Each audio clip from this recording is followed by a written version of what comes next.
Vamos falar agora sobre o lançamento do acervo virtual que marca os 83 anos de nascimento de Vladimir Herzog. A gente vai falar sobre esse assunto com o Rogério Sotile, diretor executivo do Instituto Vladimir Herzog, ele que foi secretário especial de Direitos Humanos do governo federal, secretário de Direitos Humanos aqui na cidade de São Paulo e secretário executivo da Secretaria-Geral da Presidência da República. Oi, Sotile, bom dia, prazer em falar com você. Bom dia, Marilu. Bom dia, ouvintes da Rádio Brasil Atual. É uma honra, um prazer, uma alegria falar com vocês no dia de hoje. Muito bem. Sotile, o Instituto Vladimir Herzog está lançando aí a versão virtual do acervo Vladimir Herzog nesta sexta-feira, né? São mais de 1.700 itens digitalizados sobre a trajetória pessoal, profissional do jornalista. Agora eu quero que você fale um pouco sobre a importância desse lançamento nesse momento, né, em que vivemos no Brasil, com essa crise terrível, né, sanitária, política, econômica e também onde o fascismo se faz presente no governo e nas ruas, né? E há também a negação dos horrores ocorridos na ditadura militar. É um momento importante dessa inauguração, né, Sotile? Sim, o Instituto Vladimir Herzog, ele nasce justamente por uma mobilização da família do Vlado, né, na perspectiva de defender o legado do Vlado e defender tudo que o Vlado acreditou, lutou em vida e que levou à sua morte, que é nada mais, nada menos do que a defesa da democracia, um país sem violência e por uma cultura de paz. Esse era o sonho do Vlado. Né? Bom, a partir daí, nós tivemos um compromisso no Instituto muito forte, que é lutar por uma justiça de transição, lutar por que sejam responsabilizados todos aqueles agentes de Estado que cometeram violência contra a Constituição brasileira, violência contra as pessoas. Fundamental de que nós deveríamos investir todo o trabalho do Instituto Vladimir Herzog uma perspectiva de mudar essa cultura de violência por uma cultura de paz. E nós entendemos perfeitamente que uma das questões fundamentais é a questão da memória. Né? A memória no Brasil é uma memória muito frágil, muito fraca, muito curta. As pessoas não sabem o que aconteceu no passado e por isso que continuam reproduzindo os erros nos dias de hoje e vão reproduzir no futuro. Por isso que o Brasil hoje vive com tanta violência, por isso que o Brasil hoje convive com ameaças à democracia. E nós trabalharmos na perspectiva de construir um acervo de memória dialoga com isso. É que nós queremos que a vida do Vlado e todos os documentos sobre a ditadura militar sirva como base para que as pessoas reflitam e conheçam a história do Brasil, porque conhecendo a história do Brasil, nós vamos ter uma consciência diferente sobre esses processos de violência. Então, o acervo do Vlado, ele é parte de uma proposta muito mais ampla que o Instituto está organizando. Nós queremos organizar o Instituto Vladimir Herzog, acervo do que é o quê? Organizar toda a documentação, depoimentos, filmes, fotografias, cartas, tudo que tiver sobre a ditadura militar e também o que tem sobre a vida do Vlado, porque a vida do Vlado é uma parte importante da história do Brasil e uma parte importante sobre essa questão da ditadura militar. Né? Então, nós conseguimos, a partir do ano passado, com o apoio do Itaú Cultural, organizar a ocupação Vladimir Herzog, que nos permitiu reunir todas as documentações em torno da vida do Vlado. Fizemos pesquisa, tudo em parceria com o Itaú Cultural. Após essa ocupação, que foi um grande sucesso, foi a ocupação mais visitada no Itaú ano passado, tivemos perto de 100 mil pessoas que visitaram a ocupação Vladimir Herzog. Nós ficamos com uma documentação maravilhosa que conta a história do Vlado, mas a história do Brasil. Né? E aí nós conseguimos também, com o apoio do Itaú Cultural, promover um processo de pesquisa para continuar organizando, digitalizando essa documentação e buscar outros documentos que não puderam entrar lá na ocupação, exato, na exposição, exatamente. E, Rogério, eu queria que você falasse, né, o conteúdo desse material. Parece que tem bastante material inédito também, né? Sim, com esses 2 anos de pesquisa, né, e com o material que nós arrecadamos para a exposição, nós conseguimos mais de 1.700 documentos importantíssimos sobre a história do Brasil nesse período, que de alguma forma envolveu a história do Vlado. Então, entre esses 1.700, nós temos mais de 1.000 fotografias fantásticas, muitas delas produzidas pelo próprio Vladimir Herzog, que nós fomos nessa pesquisa entendendo o quanto para ele a imagem era importante, né? Ele era um homem da cultura, era um homem da fotografia, um homem da imagem, né? Nós temos, por exemplo, aí o filme Marimbás, né?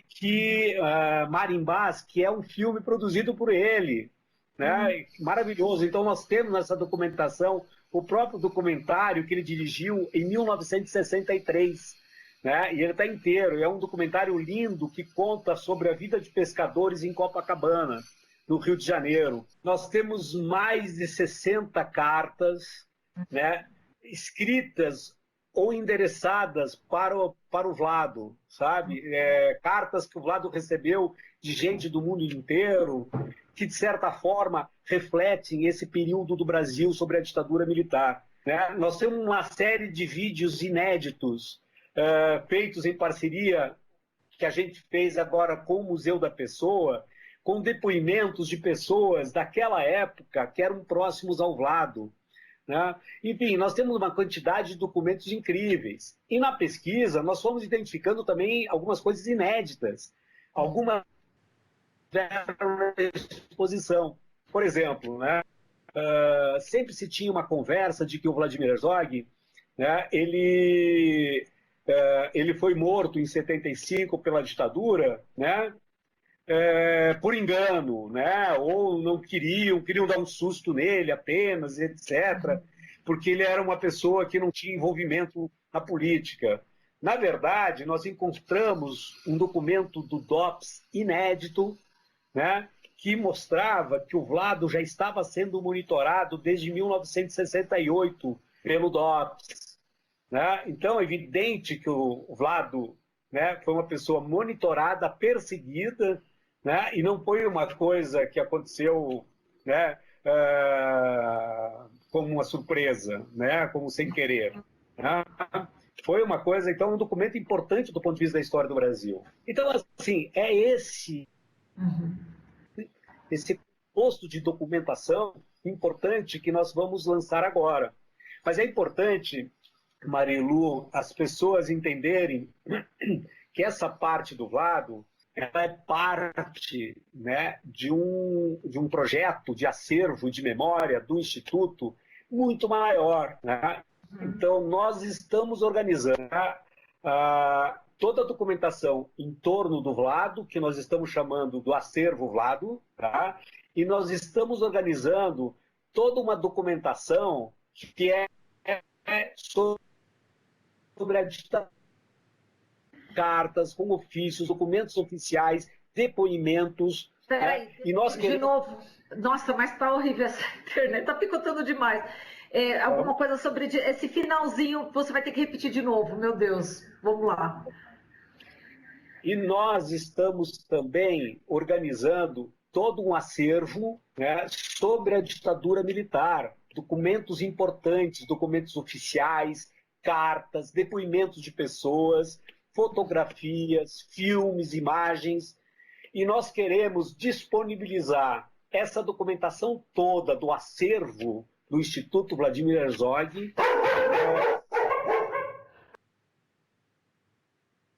Vamos lá. Repetimos. Quando eu fechei o microfone, eles já tinham latido, mas vamos lá. Desculpa, vai lá, que eu vou fechar meu microfone aqui se eles latirem. Então, nós estamos organizando esse acervo, né, com toda essa documentação sobre a ditadura e sobre Vladimir Herzog, né, sempre numa perspectiva, né, de oferecer para a sociedade, né, documentação e informação para ela se informar melhor sobre esse período. Né? E nós queremos oferecer isso de forma digital, né? Nós estamos digitalizando tudo, mas nós queremos organizar futuramente, né, um grande museu para ser visitado por pessoas, para acadêmicos, estudantes, jornalistas, para fazer as suas matérias e ter lá esse material para ser pesquisado fisicamente também. Então, esse é o grande projeto do Instituto Vladimir Herzog em torno do acervo. O que nós lançamos agora é sobre o Vlado. E, Sotile, vocês também fizeram uma parceria com o Museu da Pessoa, né? Eu queria que você falasse sobre isso. Então, essa parceria com o museu é um processo muito interessante, né? O Museu da Pessoa, ele é um museu que tem um trabalho lindo, incrível, tem relação com o Instituto Vladimir Herzog de muito antes de que eu cheguei lá, né? Tem uma relação com o Ludmir, que é uma das pessoas que está coordenando essa parte do Vlado, né? Essa parte do Museu do Vlado, junto com o coordenador da área de memória, que é o Lucas Paolo. Né? Mas eu fui na Mostra de Cinema, Mostra Internacional de Cinema, assisti um filme num domingo à tarde, um filme maravilhoso lá e tal. Aqui no Cine Sala, na Fradique. Cheguei lá na hora do cinema, não era aquele filme que estava passando, era um outro filme. E era um filme sobre o Museu da Pessoa, que eu já conhecia e tal. Uhum. E a Karen, que é uma das fundadoras do Museu da Pessoa, né, estava lá e tal. Bom, já que eu estou aqui, eu vou assistir esse filme. Né? E eu fiquei emocionado com a história do Museu da Pessoa, com a metodologia que eles desenvolveram para pegar depoimento. Eu percebia que era uma coisa meio de análise, sabe? Como se uma pessoa tivesse ido numa terapia e contava a sua história e vinha por vários viés, sabe? Ia se redescobrindo no seu depoimento, na sua fala. Processo lindo, né? Quando eu abracei a Karen, disse, Karen, eu estou emocionado com a história do museu, eu queria conversar contigo porque eu tinha uma ideia. E ela disse, vem conversar na semana que vem. E aí eu fui conversar com a Karen, dizendo o seguinte, Karen, né, a gente não ouve depoimento de pessoas comuns de como elas perceberam a ditadura militar. Então eu queria fazer um projeto para pegar depoimento de pessoas com a metodologia do Museu da Pessoa para começar a levantar essa percepção sobre a ditadura militar. Mas aproveitar também, né, pegar e ouvir outras pessoas que tiveram um papel importante na resistência, que são pessoas que estão envelhecendo, muitas já morreram por conta da idade, e a gente pegar esses depoimentos também. Então, nasceu, né, com a parceria com o Museu da Pessoa, esse projeto, que vai fazer parte do acervo também, né, com muitos depoimentos de pessoas comuns, de pessoas importantes, sobre como elas vivenciaram a ditadura militar, né, como elas foram hipnotizadas, como elas foram iludidas e como elas, né, resistiram também. Perfeito. Sotile, agora eu vou aproveitar a sua presença para repercutir contigo uma notícia, né, de que a filha de uma vítima, né, da ditadura militar processou aí a Regina Duarte, né, a Lígia Jobim, que é autora da ação, filha aí do diplomata e jornalista José Jobim, que foi torturado, morto durante o governo militar, enquanto estava investigando aí a construção da usina de Itaipu. Ela processou, né, a Regina Duarte, que é ex-secretária nacional de Cultura, por apologia à tortura, né, durante a entrevista à CNN Brasil, que você com certeza tomou conhecimento. Ela pede uma retratação pública da atriz, além de indenização por danos morais, e está processando também o governo federal. É importante essa atitude da Lígia em relação ao que a Regina Duarte fez e ao que o governo Bolsonaro faz, Sotile? É muito importante. Está muito fácil para as pessoas falarem bobagem, fazerem apologia à tortura, cometerem crimes de lesa humanidade, né, com as suas falas, com as suas irresponsabilidades. E a gente percebe que, né, até de uma forma lamentável, né, porque isso reflete como é que é parcela da sociedade brasileira que só se pauta pelo dinheiro. Né? a gente percebe que Olavo de Carvalho fala diariamente um monte de bobagem, um monte de calúnias, de mentiras, de fake news, e só reagiu quando ele foi condenado a pagar uma mega indenização, né, porque pegou no bolso pessoas que estão pautadas por valores monetários, que se vendem, né, por máquinas de calcular, que trocaram, sabe, sua história, sua vida, por valores, né, monetários. Então, assim, por isso que eu acho que todo mundo que puder entrar com ações indenizatórias contra essas pessoas é importante, porque inibe, porque elas devem pensar duas vezes antes de falar bobagem, etc. Eu vi essa matéria né, que saiu sobre a Lígia, demonstra para mim, em primeiro lugar, né, de que ela não deixa passar de barato as bobagens e as besteiras, ela como cidadã brasileira, né, e que teve familiares que foram violentados e mortos pela ditadura, né, reagiram, né, de que nós não vamos permitir que essas pessoas continuem dizendo o que querem. Né. Segundo lugar, é porque ao ela sinalizar com doação para o Instituto Vladimir Herzog e para o Instituto Marielle Franco, né, de que ela não está preocupada com dinheiro para ela ou para quem quer que seja, com a indenização. Né, ela está cumprindo seu ato, né, de cidadania, de fiscalizar, né, e de exigir respeito, né, e a memória das pessoas, né, e exigir justiça. E terceiro, que quando ela lembra o Instituto Marielle Franco e o Instituto Vladimir Herzog, ela enxerga nesses dois institutos de referência importantes à resistência e à luta pela democracia e aos direitos humanos. Então eu só tenho muito que agradecer a Lígia por essa atitude, muito mais pelo simbolismo, pelo que representa, porque pelo recurso, sabe?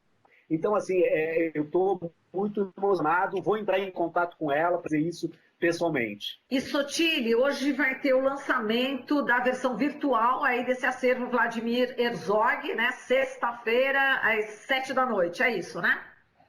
Sim, hoje acontece uma live com a presença da Bianca Santana, que ela é uma cientista importantíssima que trata a questão racial, e ela vai fazer o link da violência ontem e hoje. Também teremos a presença do Ivo Herzog, que é presidente do conselho do Instituto Vladimir Herzog, filho do Vlado. Teremos a presença do Luiz Ludmer, que é uma das pessoas que coordenou essa pesquisa, né, sobre o Vlado, da ocupação e do nosso acervo, e eu estarei também, né, nessa live.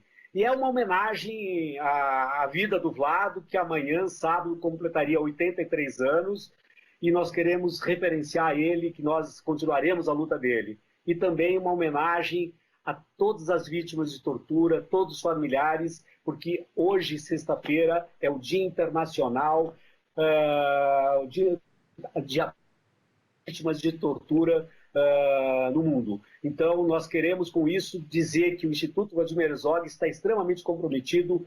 Bom, a gente teve aí um probleminha com a internet, mas a gente conversou aqui com o Rogério Sotilli, diretor executivo do Instituto Vladimir Herzog. Aqui você ouve as notícias que os outros não dão. Jornal Brasil Atual.